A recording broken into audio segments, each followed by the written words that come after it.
Advanced 360 Education is a data-focused digital marketing company with proven positive outcomes for educational institutions.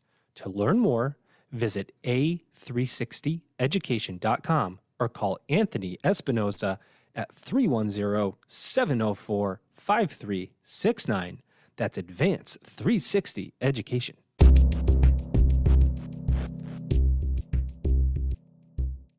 Welcome back, everybody.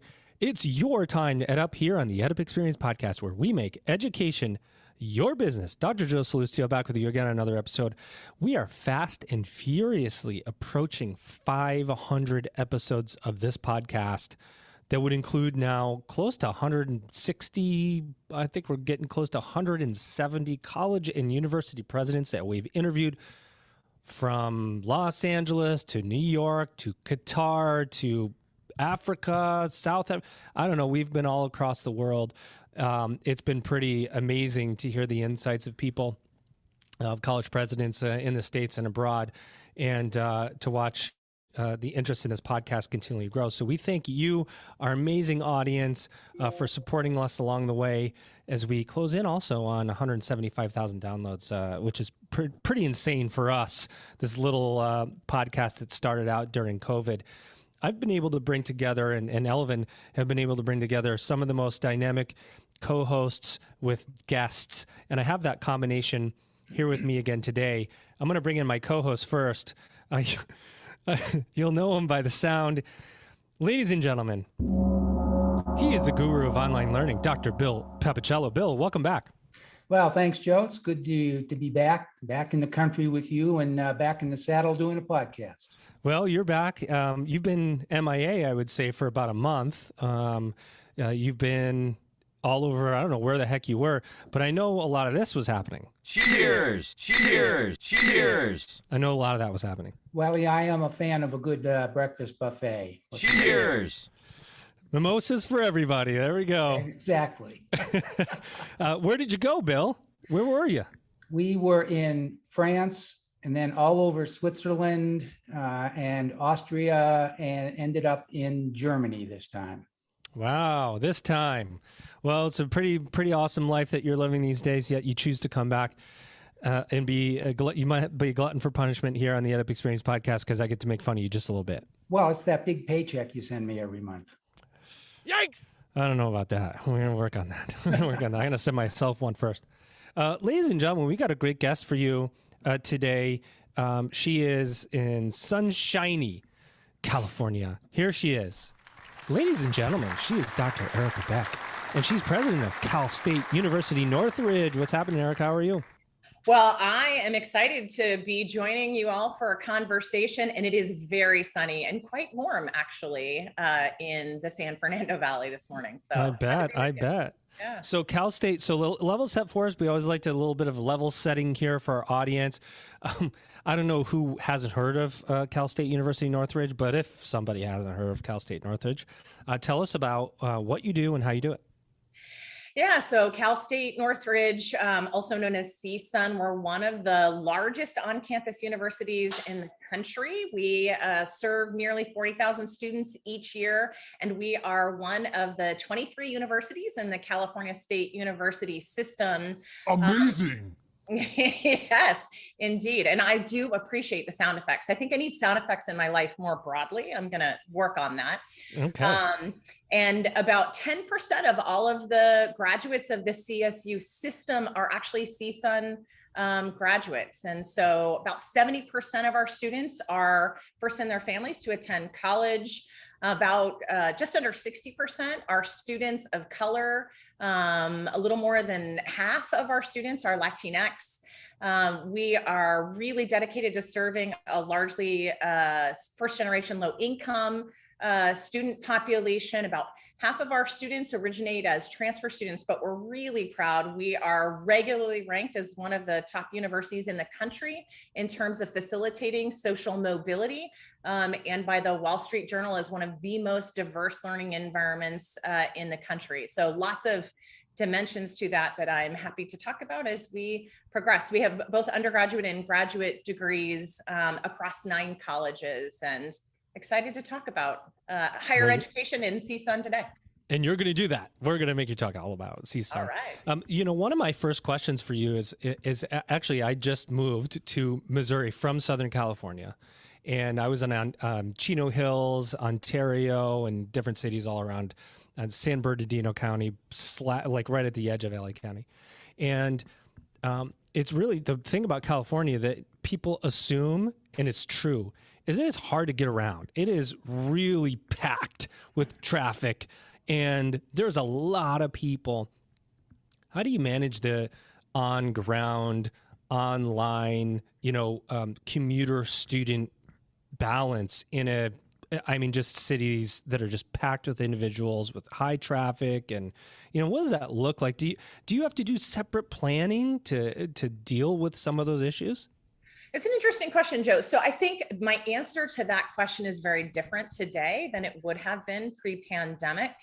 And I will say, for those who are not in California, pretty much and Bill has been in California as well, most conversations begin with discussion about traffic patterns. So that's and gas prices too. Yeah, pretty common on both sides. I would say that a lot our students, though we have a significant commitment to international students and some out-of-state students, our students are pretty place committed. So regionally, LA Basin, San Fernando Valley, so relatively close to the university. And so it's maybe not as hard to get around as it might be if they were further away. We certainly take traffic into consideration, traffic flow within the community and to the university. But what's interesting is post-pandemic, I think we're still settling on we have been an overwhelmingly on-ground, immersive campus learning environment. And there's no question we will continue to be that. That's the place where we intersect with our business and industry partners, our community partners, and our nonprofits. Is sort of the applied immersive learning experiences. But there is a shift now, since we, like everybody else, had to transition to completely virtual learning environments, where we're truly trying to be as responsive, thoughtful, data-driven in how we build out those virtual experiences inside the classroom and outside the classroom to help our students build a sense of community, things like tutoring and advising. We could talk about that, but it's an interesting thing. It is a very large community as well, which leads to lots of rich dialogue and discussion, but also we have a lot of people, about 50,000 people on our campus at any, given semester that is not in the middle of the pandemic. Yeah. And the reason I wanted to ask that is because I think one of the biggest things I've learned is I've made a transition from, I was in Colorado and Southern Cal and Missouri, is you start to think about how things affect students in different ways and employees for that matter. You know what? When I was in California, employees would come to me and say, you know what? I got to leave early because of the traffic. And in a previous life in institutions, that would never happen. I would never go, oh yeah, take off at 3 because you got to beat traffic. But sometimes in California, you have to do that. And so you think about what that means to different people, how proximity, urban versus rural, affects students in totally different ways. And if you're sitting in, let's say, Missouri or Delaware or other cities where there isn't a concentration of folks, you deal with different types of issues. So that's why I asked that question. I'm going to hand it over to you, Bill. Well, it's interesting because one of the things I learned when I lived in California was when you ask someone how far it was from point A to point B, they didn't tell you how many miles it was. They told you how long it was going to take you to get there, depending on whether you went on a weekday or a weekend. Have you ever seen the Californians on Saturday Night Live? Have you guys seen the Californians? No. You need to, Erika, you said it, that it's you have to watch it. Now they make fun of Californians just a little bit because everything leads with traffic, like take the 60 to the 240. You want to laugh and laugh and laugh if you watch it. So there you go. Yeah, what's interesting too, though, is that I think the other thing that the pandemic sort of highlighted for us is how much the community missed the academic on-ground, in-person environment. And there is something very special to California, Southern California, and Los Angeles about the dynamism and the collision of ideas and people and the ways in which those things show up in-person environments that they don't show up in the virtual environments. And I know that when we first, sort of reopened the physical engagement at the university, I think I even forgot how much I missed about that dynamic sense of community and exchange of ideas. It's sort of inquiry and discovery. And so it's I think people are much more tolerant of things like traffic because we need other humans, but there are other places I think we can engage virtually. And so it's a very different kind of thought process than one might have had, a couple of years ago. Epic. Absolutely. I want to follow up on one of the things that you mentioned, because I know you've been a champion of diversity and equity, not only at Cal State, but in other places that you've been, and you've been recognized for that. And I'm wondering, how has that affected your recruitment and retention pre and post pandemic? Has it changed the mix any? Well, I think, thanks for the question. And I would say really the heart of not just sort of my commitment to the academy and to the transformative power of higher education is that it really does facilitate a brighter and more equitable future. I would say that's also true at Cal State Northridge. We have a very, very rich history, decades far preceding way before I ever joined the university, of advancing racial and social justice and being really committed to harnessing the cultural wealth of the community that we're so proud to serve, and the aspirational capital of the community. So absolutely has shifted. And let me give a little bit of context about CSUN and sort of the rich tapestry of that diversity. So we educate the largest deaf and hard of hearing student population of any US public university. We educate it's extraordinary. I'm so proud of that. More Armenian students than any university outside of Armenia. One of the largest Jewish student populations. We are a proud minority serving institution and Hispanic serving institution. We generally achieve Asian American, Native American, Pacific Islander status.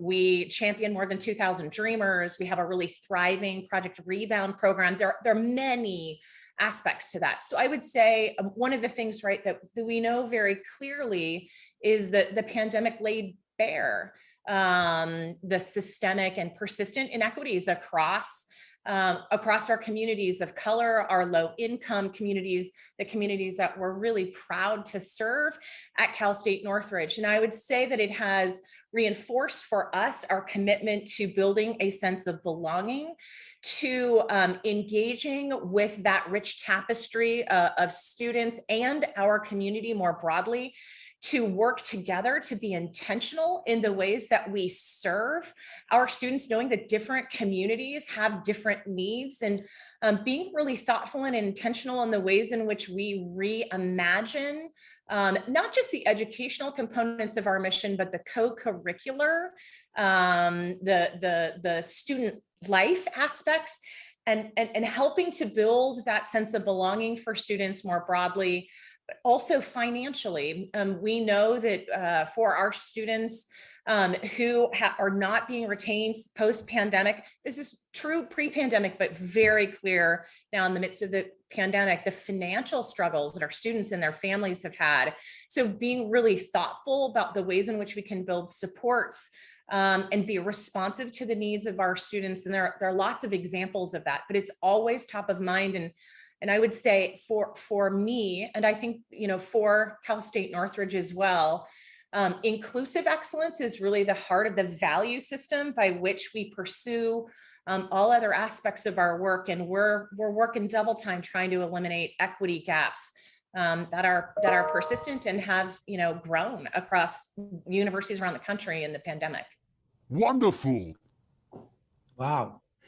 If I want to take it in a little different direction, Joe, before it comes back to you, because one of the things that's been in the news. Please feel free to take over the podcast, Bill. Go ahead. Well, somebody has to. Little respect for your elders there, Joe. One of the things that's been in the news recently across society in general, but now is hitting higher education, is the Great Resignation. And I'm wondering if with everything that's going on, that has had any impact on CSUN. Yeah, no question. No question that it has. Although I will say in many of the individuals who have moved from CSUN to other universities have had tremendous opportunities. So leadership opportunities, we're really proud. We've had lots of folks move into just extraordinary new trajectories for their career pathways. And we're really proud and excited for them to have that opportunity, but it's hard to lose them. In some of our other, like in IT, in some of our professional trades as well, we're part of the broader workforce that of the society around us. So movement, and we're trying to be really thoughtful and intentional in the ways in which we can engage and reward our faculty and our staff. I will say something very particular to CSUN, and I'm relatively new to the community. I've only been with the university for about 18 months, a little more than 18 months. We have generations of individuals who work for the university, grandparents, grandchildren, all of whom are alums who are so committed. And that's a pretty unique feature for us, who are so committed to the community that they're so proud to be Matadors and be part of the university community. But it's definitely something we're being thoughtful about. It was a number one priority for us was compensation this year, given inflationary pressures, but also making sure that all of our folks across the university feel and can see the through line about how their work, whether they're, trimming trees or facilitating payroll or directly in the classroom, that they see themselves when our students walk across that commencement stage to a life that is forever transformed. And so we're in a big planning process right now, trying to really help everybody feel part of the educational mission of the university as clearly as they possibly can. It's certainly something we're thinking about. Nailed it. Love it. Let me ask you this, because you said it. I was going to ask this anyway. It's like you paid me. Perfect transition. 18 months as president. And the job of a college president today is probably harder than it ever has been before. One of the things that I think we're seeing across the nation, you say Harvard's president resigned, Mitch Daniels, Purdue resigns, retires, and many others that, in fact, I remember, I can't remember her name. We had interviewed a president that just kind of timed her retirement after the pandemic. Many that have led institutions through the pandemic and said, that's enough. So being a president today, there's a burnout thing that happens. There's a balance that has to happen with mental health because you're dealing with so many issues. The value of higher education's in question. And so it's not just, hey, higher education's great. It's competing against this perception that we as a community are overpricing our product, or that we're, not doing what needs to be done to innovate. I know that's not true. I'm very bullish on the future of higher ed. In fact, I've flipped I was like, higher ed needs to change, higher ed needs to change. And I go through 160 interviews with presidents and I'm going, it is changing, but not everybody could see it. Anyway, I'll get to that in a minute. But there is financial concerns and financial modeling that is more prevalent than it ever has been because of the declining student populations and so on, enrollment, blah, blah, blah. How are you doing with all of this 18 months in? And is this job different? Because I know you've advanced through your career rapidly and done different and similar roles. Is it different than you thought it would be? Or is it changing every single day? What do you say to somebody who's going to take on a presidency today? There's a lot in there. There's a lot of questions. I call that my shotgun questions. A 752 part question, Joe. Yes, with 752 parts. So first, I would say I'm right with you on the, I am certain to my core that higher education is the solution to so much of what ails us. across every dimension of, civic, economic, and, societal life.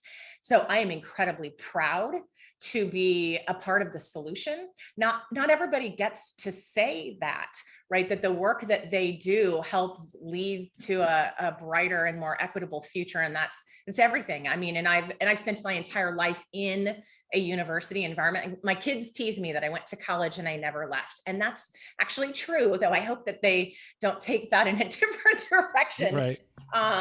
So I would say it is an enormous honor and privilege, and I love it. Is it hard? Oh yeah, it's really hard. I would say the stakes are higher than they have ever been. And I would say it's really interesting for me personally. I navigated the first part, and who knows exactly, I don't know the exact timeline of the pandemic, but I navigated, the first year and a half year or so of the pandemic as president of Cal State Channel Islands.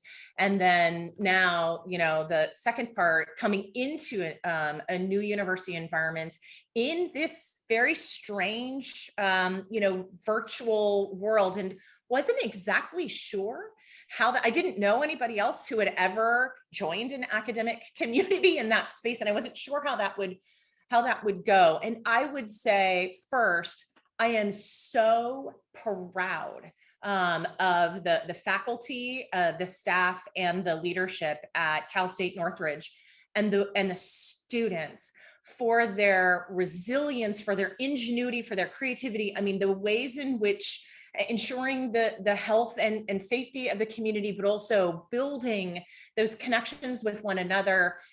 It's just, I could not overstate how proud I am of how incredibly they have navigated it. I would also say that for me, leadership is a team sport.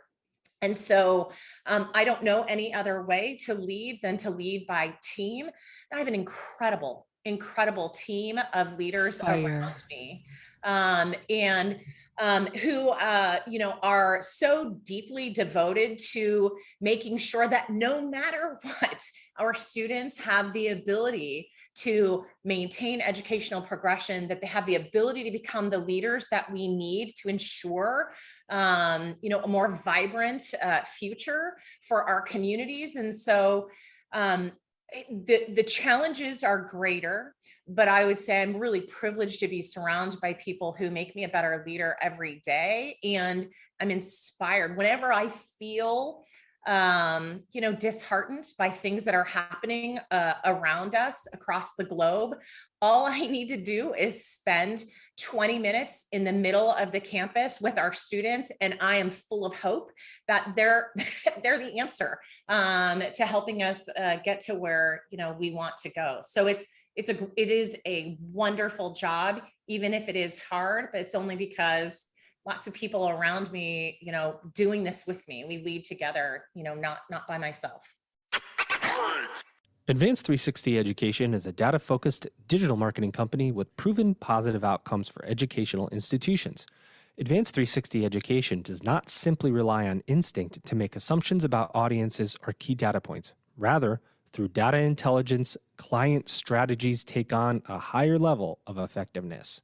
To learn more, visit a360education.com or call Anthony Espinoza at 310-704-5369. That's 310-704-5369. That's Anthony Espinoza at Advanced 360 Education. I love that. And Bill, I would pass it back to you. But unfortunately, it is time. Well, fortunately, it's time. You know what time it is, Bill. You might not, Erika. Here we go. Ladies and gentlemen, we're here for another episode of Higher Ed Word Association with your players today, Bill and Erika. And this is where I give you a word or phrase that is related to higher education. And you're going to give me the first thoughts, feelings, emotions that come to your mind. Please elaborate, or else it makes for a really terrible game of Higher Ed Word Association. Bill, you get to go first and mess up so that Erika can prepare and see how this works. Are you ready? Thanks. All right, Bill, we're going to start here with your first higher ed word here. Engaged learning. What does that mean to you, Bill? Wow. Well, it means something substantially different now than it would have pre-pandemic, I think. I think the challenge for engaged learning at this point is making everyone, and that's students, faculty, administration, understand that the lines of communication are multiple and complex as opposed to previously. And engagement in the virtual realm is somewhat different from face-to-face. And I think that's probably one of the biggest challenges for higher education right now, is to create an ecosystem, as Joe knows, that's one of my favorite words, that incorporates all those elements of engagement. Okay, you got the hang of it here, Erika? I've got it. Thanks for going first, Bill. I appreciate it. We're going to give you the same one, Erika, engaged learning. So for me, it is really about inquiry and discovery, and I think hands-on sort of immersive learning experiences, but also about collaboration. So I think it's the ways in which our students are engaged with the communities that we serve, the ways in which the communities that we serve are also involved in helping facilitate the educational outcomes for our students.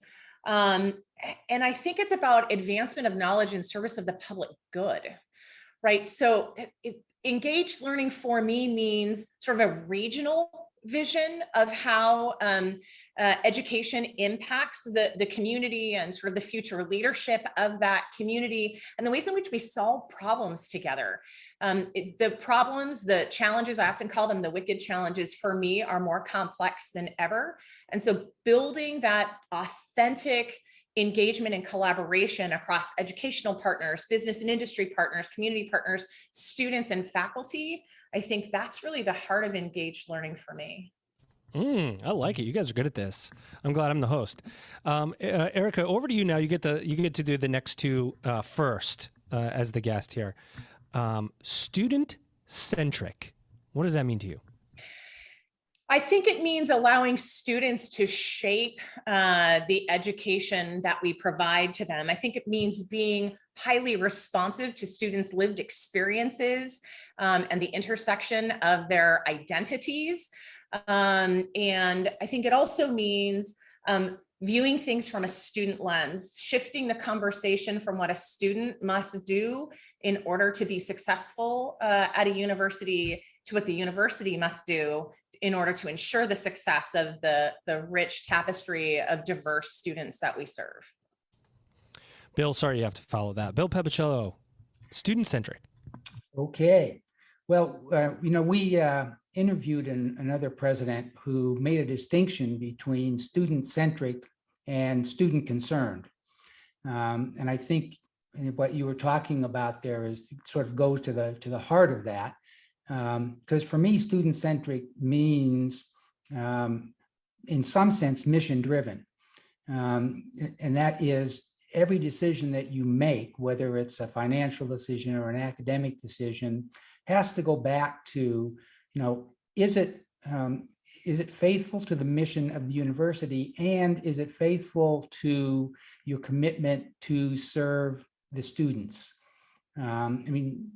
I found it interesting, so I think this is still true at CSUN, is that for all of your work in diversity and equity, and that some of your strongest programs are in the arts. At least they used to be in film and music. And I think that speaks to being student-centered, because those are easy programs to jettison. And they are being jettisoned, and in fact, they're thriving at your institution. So I think you're living student-centric there at CSUN. Can I respond to that, Joe, or is it only word association? This is your podcast, Erika. You can do whatever you want. Well, Bill, I so appreciate those remarks, and I would say yes. And in fact, being part of being community-centric, as well as being responsive to the regional workforce needs. And certainly Los Angeles entertainment industry is enormous. And so that's critical. But I would also say that when we talk about the complexity of the societal challenges that we face, those wicked challenges, climate change, poverty, energy, I mean, there are so many, that we need not only to be responsive to specific workforce needs, we also need to be really thoughtful about how we engage diversity of thought and discipline. The arts, the humanities are vital from my perspective. That level of interdisciplinarity in being innovative and creative to finding solutions we have not yet realized. The human connectedness aspects of the arts and the humanities. And I think that's exactly, I think it has been a tremendous mistake societally to move away from that in an age of abundance. Design is critical, and being able to respond in a truly authentically human way, and having engineers working alongside artists, working alongside psychologists, working alongside biologists, right? I think that's how we get to the really creative solutions. So thank you. I'm so glad you mentioned that, because something we're really passionate about at Cal State Northridge. Well, as Joe knows, and some people from the podcast know, my background is humanities. My degrees are in classical languages and linguistics. And in fact, in a week or so, I'm going to do a podcast on my personal podcast, which is EdUp Insights. Give it a plug, Bill. Come on. I am. EdUp Insights with Bill Pepcello, part of the EdUp Experience Network. And I'm going to address exactly what you just said, the value and the challenges of the liberal arts and general education today. So I couldn't be more on board with you. It's a real challenge, I will right? be sure to tune in. Yeah, tune in, Bill Pep. After you listen to the EdUp Experience, tune in to Bill. No, I won't do that. If you like Bill, you should tune in to his podcast. Okay, here we go. Third and final higher ed word association phrase. I got to find a better way to transition. Here we go. This is the Erika, SCND, better known as some college, no degree. An imperative to address and respond to the very large number of adults in this country who have some college and no degree. I think it is it's critical to the future of civic society, economic vitality, and being responsive. Bill, being where Bill spent his presidency, is very adept at responding to adult students and the needs of adult students. And I think for institutions like Cal State Northridge, we have gotten better over time, but I think it's part of that reimagining where higher education is relative to where we were for institutions like mine, and being responsive to that shifting dynamic. But we're putting a lot of emphasis on making sure that we are able to be responsive so that those individuals also have the opportunity for that transformation, those career civic opportunities and leadership opportunities. But it requires us to do things differently, and higher ed, as you well know, is not always agile in the ways in which we respond. And so we're putting a lot of emphasis on that across the California State University as well through our professional and continuing education programs. But I would say absolutely urgent and imperative need to be responsive to all of those individuals. Bill, some college, no degree. Yeah, wow. Well, that was certainly a great response. I think the challenge is, and you mentioned this earlier, Joe, is the value of higher education, the value of a degree is being questioned. And we're seeing all kinds of alternative certifications and credentials and badges. And I think the important thing in all of that is looking at pathways to success for students. And the question to be answered is it in every case a degree, or are there a variety of credentials which might be stackable, which I think is always important as we look at higher education today, that will lead to basically lifelong learning, which may include a degree, or it may include a set of alternative credentials. So I think that category, however, needs to be looked at from multiple perspectives. You know, I hope, Bill, you do an episode on that, because I think you'd be a good person.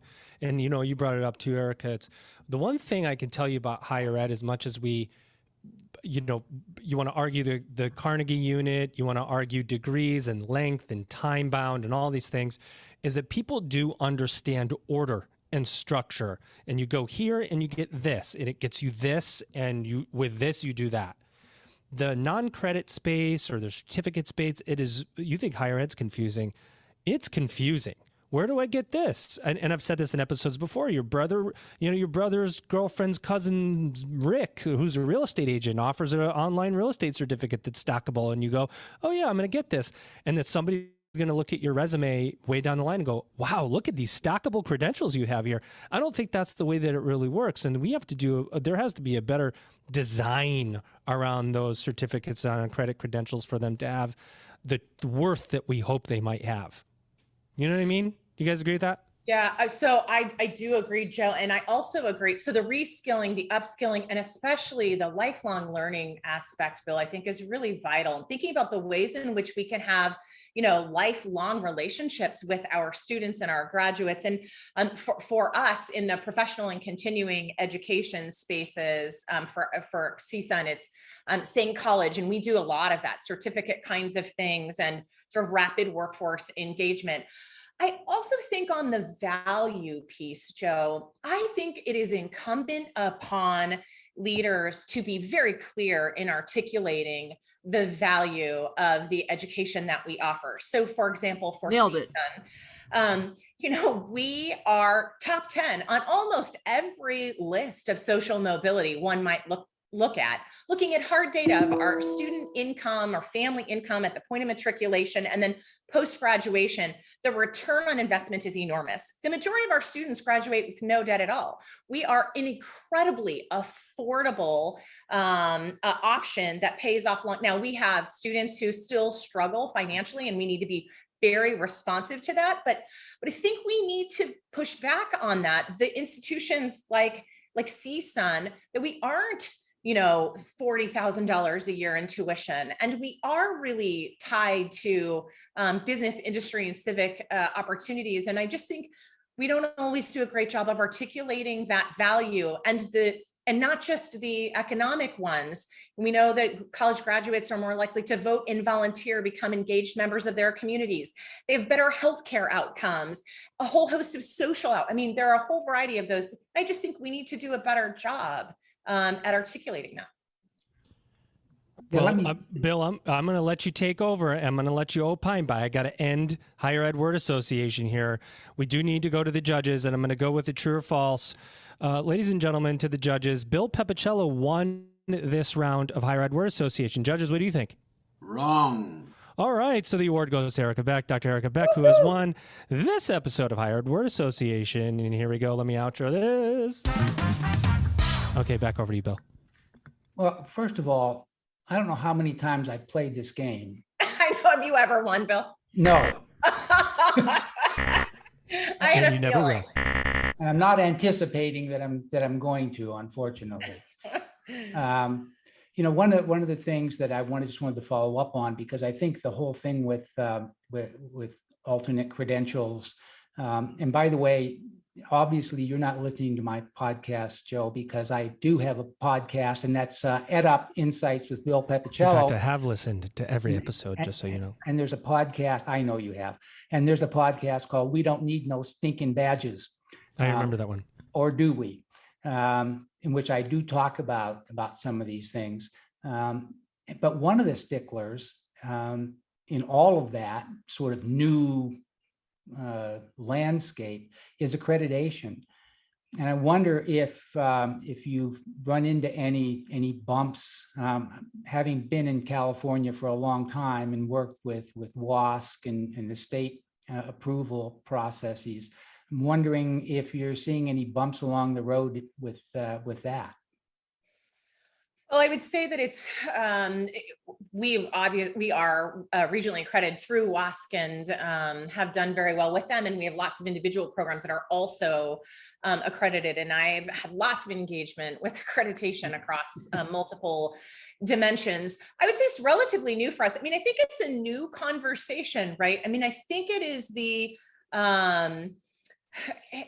packaging. I think Joe's remarks are really so appropriate on the structure and what does that look like. And then also for faculty, for thinking about, we're so used to thinking about educational progression in hours and time and seats and, the credit hour. I mean, there's so much complexity. I'm sure y'all talk about this on a regular basis and the financial aid pieces. So for us, we actually are working through those in the professional and continuing education arm, which is a little, has a little bit of flexibility for us. I think there's important conversations to be had, and you would know far better than I. I mean, I've spent the majority of, well, not even the majority, I spent my entire career in really pretty traditional, but not exactly traditional public higher education, regional publics.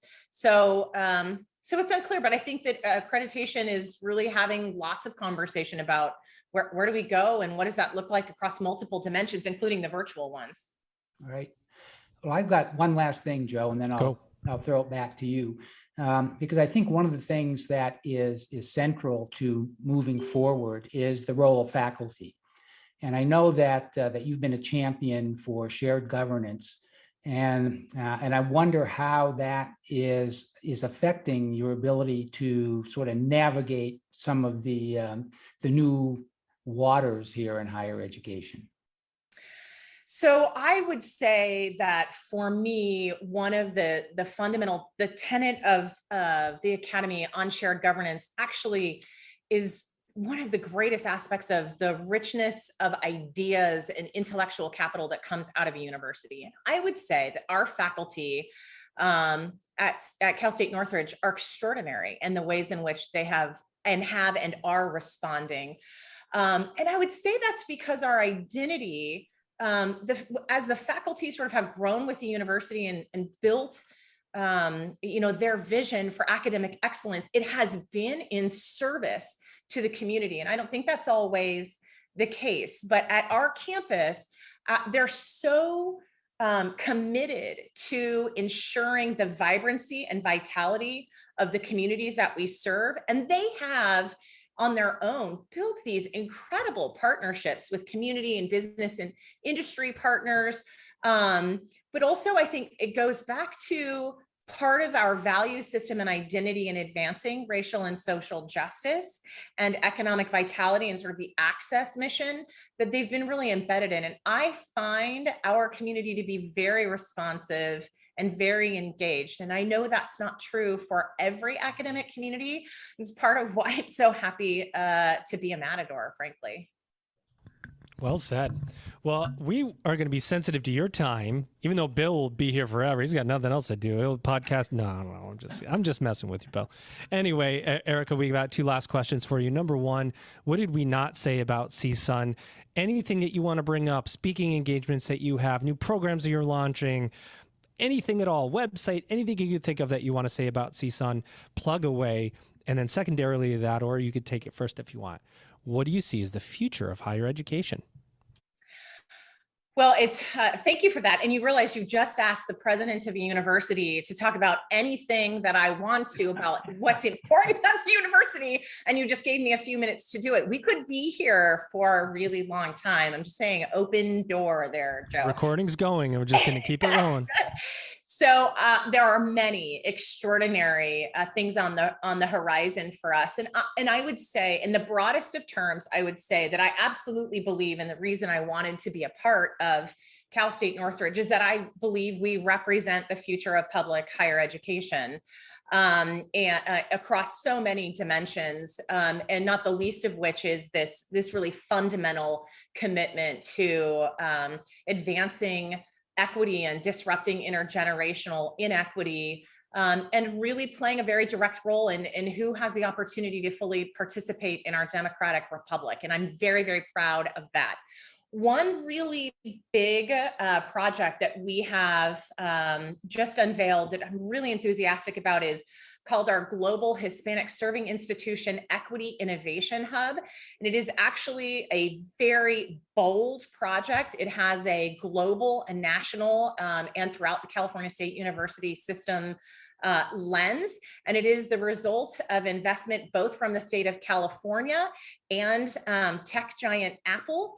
And it is a project that aims to really build a common cause across Hispanic serving institutions around the country to build the intellectual capital that we need to be more responsive to the richness of the diversity of the students that we serve and the communities that we serve, to eliminate equity gaps in perpetuity, and to do it together, to build that level of leadership and connection, both with our educational partners. So P20 education, critical, that pathway, all the way into business and industry with particular focus on STEM and STEAM careers.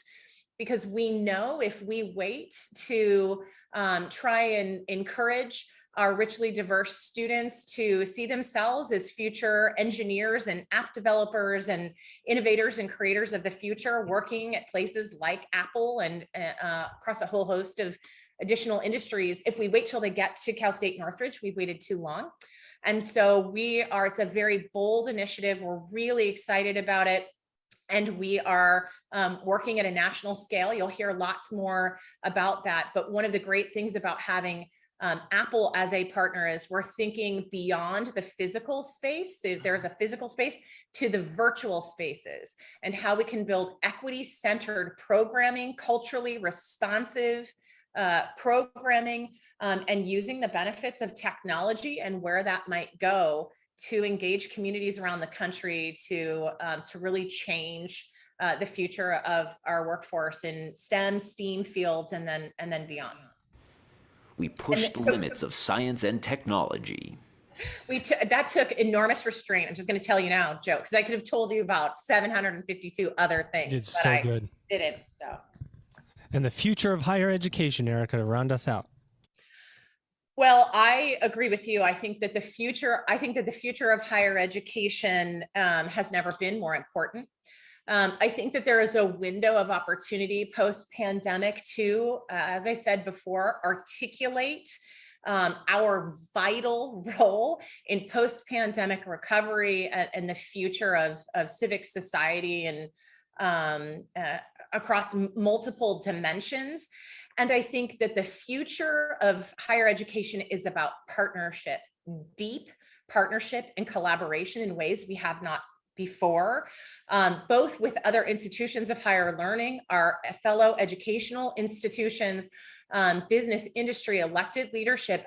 I think we cannot go it alone, and our philanthropic partners as well, and taking all of us working together to be intentional and responsive to what is most certainly an inflection point, I think, in the history of higher education. And I'm excited to be part of the ride. Me too. That makes me excited. Very inspirational comment. Don't you think, Bill? Absolutely. I'm going to go back to work. Ooh. All right. Ladies and gentlemen, my co-host today, you know him. He's now on your list. You're going to have him on your list of podcasts to check out, EdUp Insights with Dr. Bill Papagello. He's the guru of online learning. Bill, thanks for coming back to the EdUp Experience today. My pleasure. Anytime. And of course, our esteemed guest. She's passionate. She's ready. She's got a ton of energy, and we love her for it. Ladies and gentlemen, she is Dr. Erika Beck, and she's president of Cal State University Northridge. Erika, did you have a good EdUp experience today on the podcast? It was fantastic. And I am going to work on this sound effects in my general life. So get ready, Matadors. I might have sound effects for you in our next meeting. Oh, yeah. All right. That's something to look forward to. Ladies and gentlemen, you've just EdUp'd. Effective marketing for educational institutions requires a dedicated partner that understands the complex, constantly evolving digital landscape in which colleges, universities, and career schools compete. The EdUp Experience podcast partner, Advanced 360 Education, is a data-focused digital marketing company with proven positive outcomes for educational institutions. Advanced 360 Education does not simply rely on instinct to make assumptions about audiences or key data points. Through data intelligence, client strategies take on a higher level of effectiveness, whether the goal is driving enrollment, alumni engagement, or other educational marketing campaigns. To learn more, visit a360education.com or call Anthony Espinoza at 310-704-5369. That's Anthony Espinoza, 310-704-5369, a360education.com.